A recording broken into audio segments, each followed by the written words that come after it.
Question number 56 KVS PT physics 2018। Question है कि हमारे पास दो यहाँ पर मास है और एक ये मास लटका हुआ है 1 kg का। यहाँ पर टेंशन T2 गिवन है और हमें फाइंड करना है कि A/G की वैल्यू कितनी होगी। और ये जो पुली है वो मासलेस और फ्रिक्शनलेस है, जो प्लेन है वो भी फ्रिक्शनलेस है। ए ब्लॉक का एक्सेलरेशन दिया हुआ है। तो देखो हमें A/G की वैल्यू फाइंड करनी है। हमें यहाँ पर अप्लाई करना होगा न्यूटन सेकंड लॉ, जो कि ये कहता है कि किसी ऑब्जेक्ट पर जितनी भी फोर्स लग रही होगी वो हमेशा उसके मास इनटू एक्सीलरेशन के इक्वल होती है। तो अगर मैं इस वाले मास का जो 1 kg है उसका फ्री बॉडी डायग्राम बनाऊं तो ये जाता वैसे ऊपर T2। देखो ये यहाँ पर बोला है a with the acceleration of the block when the system is released and g is the acceleration due to gravity. तो इसका जो वेट होगा वो डाउनवर्ड होगा, यानी कि mg, और mg कितना हो जाएगा, यहाँ पर m की वैल्यू 1 है ना, तो 1 इंटू जी मतलब ओनली g आप उसको लिख सकते हो। तो जो नेट फोर्स होगी यहाँ पर वो हो जाएगा m में कितना है हमारा g, तो g equal to, actually g नहीं यहाँ पर मास इंटू एक्सेलरेशन m में m की वैल्यू कितनी है 1 इंटू एक्सेलरेशन कितना अभी हमें नहीं पता, m में इक्वल टू, अब देखो हम T2 में से जो डाउनवर्ड फोर्स यानी कि वेट वो माइनस करेंगे तो वो कितना है वेट g के बराबर।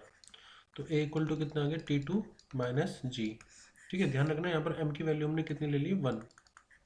अब इन दोनों मास के लिए देखें तो देखो इन दोनों मास को एक एज अ होल अगर मैं कंसिडर करूँ तो इनका जो वेट का कंपोनेंट होगा, वैसे तो वेट डाउनवर्ड होता है लेकिन उस वेट का जो कंपोनेंट आएगा वो इस तरफ आएगा, और वो कितना है देखो, अगर मैं इसकी बात करूँ तो ये हो जाएगा 3, इसका वेट हो जाएगा 3g और इसका वेट हो जाएगा 2g। ठीक है, अब इसका जो इस तरफ कंपोनेंट आएगा मैं इस तरफ समझा देता हूँ। मान लिया कोई भी वेट है यहाँ पर डाउनवर्ड, तो इसका एक कंपोनेंट इस तरफ आएगा, अगर ये एंगल थीटा है तो इधर वाला जो कंपोनेंट आता है वो आता है mg साइन थीटा, और जो इधर कंपोनेंट आता है वो होता है mg कोस थीटा। तो यहाँ पर जो कंपोनेंट आएगा वो कितना आएगा, एक तो आ जाएगा मास कितना है 3, तो 3g साइन 37, और जो 2 kg है उसका भी इसी तरफ आएगा, वो आ जाएगा 2g साइन 37। तो दोनों को अगर हम ऐड करें तो नेट दोनों वो नीचे की तरफ फोर्स लग रही है।